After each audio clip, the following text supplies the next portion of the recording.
Hi, this is Nutnfancy. Welcome to part 2 of my review of some outstanding 1911 pistol designs by Kimber. And I'm talking about the Pro Carry series, and this being a Pro TLE II. And this one is a Pro Carry II in blue. Both of them are excellent pistol designs. I left off talking about weight, how indeed it is substantial for what you're getting. However, some people will opt for a steel version just because in a 45 ACP it's going to shoot better and recover more quickly. Let's talk about firepower, and this will be pretty much applicable to all 1911s, and that is the firepower is limited in a 1911 in comparison to other designs. And that's because the magazine in these versions only holds 7 rounds. In a full-size 1911 that has a full-size grip frame, and let's just by way of comparison show what I'm talking about. Here's a full-size 1911 on the left. Here's an abbreviated grip on the right. It's going to hold 8 rounds, generally speaking, with like a Wilson Combat magazine or a high-quality proprietary. So these hold 7 plus 1, 7 in the magazine, 1 in the chamber. That is not a lot of firepower in 2008. When you consider the Glocks hold like a lot more. I ain't going to go in specifics, but they're just more. Double stack magazines, I mean, you go with a 9mm, of course, you're going to have all kinds of rounds. 20 rounds is becoming the norm for a normal capacity 9mm pistol. Now in a 45 or loading, it's going to be less, but 12 is not unusual. So, limited rounds in these guns, but that doesn't make them bad guns. It just means that you need to make your rounds count. And for decades upon decades, we've used revolvers. Reference my Advent of the Reliable Auto Pistol series, in which I talked about for years the standard pistol was a revolver, and that seemed to get the job done just fine. So just because you have 7 plus 1 doesn't mean you can't get the job done, whether you're talking about law enforcement or concealed carry, civilian, you can. You just got to make your shots count, and maybe you need to bring a couple extra magazines for reloading and get good at reloading. But truth be told, again, the 1911 is a dated design when it comes not only to weight but also firepower. It's just down in the scale compared to other designs. That's a limitation. It's not refutable. It's just that's the way it is. 7 rounds is limited. Make your rounds count. You can go with extended magazines. In a 1911 design, it's just ridiculous. You always want it to mount flush. I think they make some ones that stick way out, but it's a single stack magazine. I don't even know how reliable those are. So in my opinion, it's really not an option with a 1911. Let's talk about durability and reliability. First, durability, and I kind of made mention of this when I was talking about the frame materials. The durability of Kimber 1911s, from all indications, all reports, all my colleagues that has them, is just outstanding. They just last for a long, long time. In fact, I've never heard of a slide cracking, a frame cracking. I'm sure they're out there, but I just never heard of them. Get a drink, hang on. I think they're excellent. They're definitely in the top echelon in 1911s, according to me, Nutnfancy. So reliability is on par, durability is on par with any other 1911 out there, if not surpassing it. How about against other designs? How do these particular 1911s, the Pro TLE II and the Pro Carry, stack against, let's say, a SIG or a Glock design? Well, if I were to crank hundreds of thousands upon thousands of rounds through these designs, I really don't think they can compare against a Glock design. I think a Glock would win. It's been proven to win by Chuck Taylor. It's just a durable design that can shoot, and never give up. I would also give the edge probably to SIG over a 1911 design. They shoot, and never give up. Yeah, we might have to replace our recoil spring at the 5,000 round mark, but I still think they might have a slight edge. But that's purely subjective, just based on my anecdotal knowledge of what we're talking about here. I would not hesitate at all to put my life in the hands of these two guns here.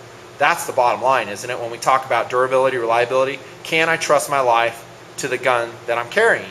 And Nutnfancy says, yeah, you totally can. So, reliability, well, the 1911, and some of you all may disagree with me, but I maintain it that it's based on lots of historical knowledge, lots of knowledge of me shooting 1911s over the past 30 years. Yep, you heard right, 30 years. The 1911 is not a reliable design with hollowpoint ammunition unless it's modified. Now, again, like I spoke to in previous videos, an unmodified government model style 1911 circa, I don't know, 1975 would be very reliable with full metal jacket rounds. But as soon as we start throwing hollow points in there, it would have hiccup issues. I've seen it 100 times at least. But that is ancient history. This is 2008 and things have greatly changed. The 1911 designs coming out, just like these outstanding Kimbers, are extremely reliable. They have worked out all the bugs. They know all the things they need to do to make it reliable. Specifically, they have a lowered and flared ejection port. They also make the feed ramp very smooth. Also the chamber very smooth. Sometimes polished. I don't think Kimber polishes it, but it is very smooth. No burrs, and they just basically have it so there's going to be no hiccups against that hollow point round feeding into the chamber. They have a heavy barrel bushingless design. That's what Kimber uses. And what that does is it allows that barrel to lock up tightly and interface tightly with a slide, ensuring both reliability and accuracy. Kimber's opted for a bushingless design. There's other manufacturers that do use bushings in the forward portion of the slide to achieve the same effect. But that is a reliability and accuracy enhancing design. The springs have been fine-tuned. They know exactly what the springs need to be in order to make them reliable. So, bottom line, the Kimber 1911, this being the outstanding Pro TLE, is extremely reliable. I have not shot this particular model Kimber, so again, this is a tabletop review subject to revisement if I see the need to. But I have talked to lots of my colleagues that shot Kimbers. I have shot some other models, and in my experience, they're extremely reliable with all types of ammunition. And that's what we're talking about. Not just full metal jacket, but all types of ammunition. So, enough said on that. How's the accuracy on the Kimbers? Outstanding. Most Kimbers will shoot 1.5-inch groups at 25 yards, bench rested.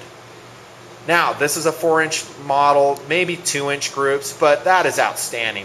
The 1911 design, even though I do say it is dated, it is, when it's done right, like you see here with the Kimber, it is extremely accurate. And it's easy to shoot accurately as well. The Kimber is a fast-shooting, very accurate pistol. And enough said. I know I repeat myself over and over again, but I'm trying to stress the importance of that. So, how is it on par with other designs? I would say it's probably better.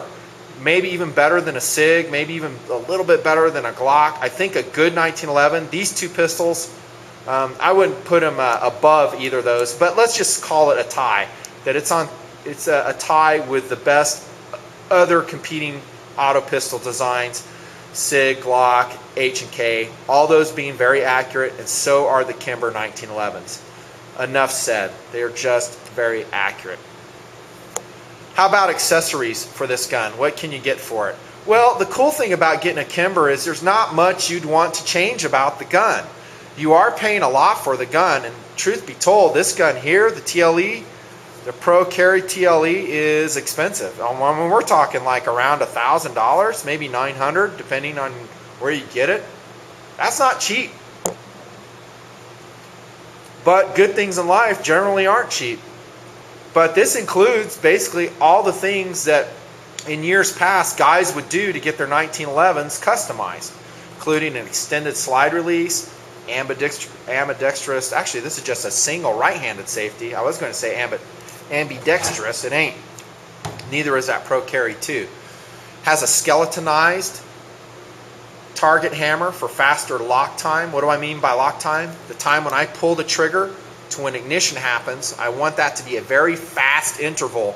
That way the gun is not thrown off and my sight picture remains constant. gosh, time flies when we're having fun. That's end of part 2. Stay tuned. Part 3 of my review of 2 outstanding Kimber pistols coming at you.